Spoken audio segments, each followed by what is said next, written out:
오늘은 야고보 사도 축일입니다. 복음에서는 이 형제의 어머니가 두 아들과 함께 예수님께 와서 엎드려 절하고는 스승님의 나라에서 오른쪽과 왼쪽에 앉게 해달라고 부탁을 드립니다. 그러자 예수님께서 내 오른쪽과 왼쪽에 앉는 것은 내가 허락할 일이 아니라 내 아버지께서 정하신 이들에게 돌아가는 것이다 하고 말씀하십니다. 이것은 청원기도에 대한 중요한 가르침입니다. 성경이 나오는 말씀이라 하더라도 다른 구절하고 비교하면서 묵상을 해야 합니다. 한 구절만 딱 붙들고 이것 진리다, 하느님의 말씀이 틀릴 리가 없다 하면서 그 말씀만 붙들게 되면 문제가 생길 수 있습니다. 마태복음 8장에서 예수님께서 백인대장에게 가부하라, 내가 믿는 대로 될 것이다 하고 말씀하셨습니다. 믿는 대로 될 것이다 하고 말씀하셨고 그 시간에 하인의 병이 나았습니다. 그러면 믿는 대로 되는구나, 기도를 했을 때 잘못되면 내가 덜 믿어서 그렇구나, 이런 결론이 나올 수 있단 말입니다. 마르코복음 9장에서는 마귀를 쫓아내달라고 아들을 데리고 온 아버지에게 예수님께서 하실 수 있으면 이 무슨 말이냐, 믿는 이에게는 모든 것이 가능하다. 그 아버지가 하실 수 있으면 좀 쫓아내달라고, 당신 제자들은 쫓아내지 못했다고. 그러자 하실 수 있으면 이 무슨 말이냐, 믿는 이에게는 모든 것이 가능하다. 믿는 이에게 모든 것이 가능하다면 오늘 야고보 형제의 부탁도 믿음에 따라서 결정될까요? 예수님께서는 그게 아니라는 것을 말씀하십니다. 내가 허락할 일이 아니라 내 아버지께서 정하신 이들에게 돌아가는 것이다. 아버지께서 선하게 정하신 일에 대해서 내가 믿음으로 악하게 기도하면 그 기도가 들어질까요? 안 된다는 말입니다. 우리의 기도나 바람이 잘못되는 경우가 있기 때문입니다. 이게 좋아 보인다고 기도를 하지만 근시안적인 내 생각에 좋아 보이는 것이지 그렇게 됐다가는 난리가 나는 수도 있단 말입니다. 그러면 믿음으로 기도를 하면 된다고 말씀하시고 또 이렇게 말씀하신다면 어떻게 기도해야 됩니까? 예수님의 기도가 정답입니다. 첫 번째는 청원을 말씀드리십시오. 잘못된 기도라도 괜찮습니다. 그 철이 없어 이런 기도를 바친다는 걸 아버지 아십니다. 말씀을 드린 다음에 제 뜻대로 마시고 아버지 뜻대로 하소서를 붙여야 됩니다. 여러분이 그렇게 기도를 하고 있는데 사실은 빈말로 하기 때문에 별로 잘 모르는 겁니다.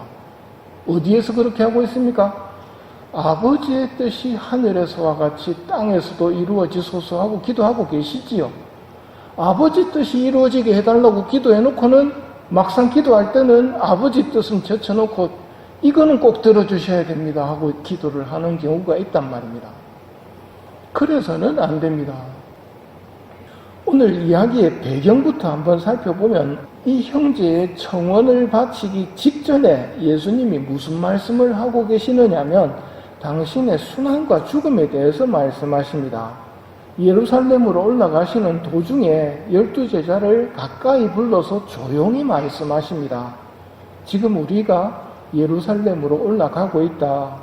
거기에서 사람의 아들은 대사제들과 율법학자들 손에 넘어가 사형 선고를 받고 이방인들 손에 넘어가 조롱과 채찍질을 당하고 십자가에 달려 죽었다가 사흘 만에 다시 살아나게 될 것이다. 당신의 순환과 죽음을 조용히 제자들을 불러서 말씀하고 계신데 이 말이 끝나자 제베데오의 두 아들의 어머니가 와서 엎드려 절을 하며 오늘 복음이 이어집니다. 순환과 죽음에 대해서 못 알아듣고 있는 상황이거든요. 이 두 형제가 어머니와 함께 이런 청을 하자 나머지 10제자가 이 말을 듣고 불쾌하게 여깁니다. 사람에게는 시기질투가 있습니다. 시기질투를 건드리게 되면 마귀가 아주 기뻐하면서 분열을 조장합니다. 그래서 예수님께서는 다시 12제자를 가까이 불러 이르십니다. 가까이 불러 이르시는 것은 특별 가르침이라는 말입니다. 너희도 알다시피 다른 민족의 통치자들은 백성 위에 군림하고 고관들은 백성에게 세도를 부린다. 그러나 너희는 그래서는 안 된다. 너희 가운데 높은 사람이 되려는 이는 섬기는 사람이 되어야 한다. 첫째가 되려는 사람은 종이 되어야 한다. 사람의 아들도 섬김을 받으러 온 것이 아니라 섬기러 왔고 많은 이들의 몸값으로 목숨을 바치러 왔다고 말씀하십니다. 예수님께서는 이 12제자들에게 새 세상에서 누릴 영광을 알려주셨습니다. 오늘 이 마태복음 20장인데 19장에서 진실로 너희에게 말한다. 사람의 아들이 영광스러운 자기 옥좌에 앉게 되는 새 세상이 오면 나를 따른 너희도 12옥좌에 앉아 이스라엘의 12지파를 심판할 것이다 하셨는데 야고보 형제는 12옥좌 중에서도 서열 1, 2위를 노리고 있는 것입니다. 여기에 대한 예수님의 특별 가르침은 통치자들은 군림하고 고관들은 세도를 부리지만 너희는 그래서는 안 된다. 높은 사람 되려면 섬기는 사람이 되어야 한다. 나도 섬기러 왔고 많은 이들의 몸값으로 대신 목숨을 바치러 왔다고 가르치십니다.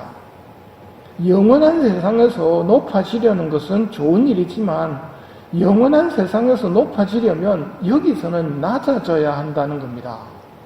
이런 가르침을 통해서 제자들은 이 세상에서는 섬기는 삶을 살아야 함을 배웠고 이 가르침을 들은 야고보 사도의 어머니 살로메 성녀도 예수님을 따라서 십자가의 길을 나중에 끝까지 걷습니다. 성경에 이렇게 되어 있습니다. 예수님께서 숨을 거두시는 것을 여자들도 멀리서 지켜보고 있었는데 그들 가운데는 마리아 막달레나 작은 야고보와 요새의 어머니 마리아 그리고 살로메가 있었다.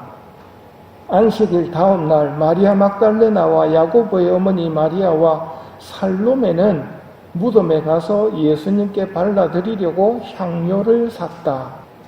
이처럼 살로메 성녀는 야고보 사도의 어머니로서 현세에서 새 세상으로 삶의 방향을 돌림으로써 영광스러운 천국 시민이 되신 분입니다.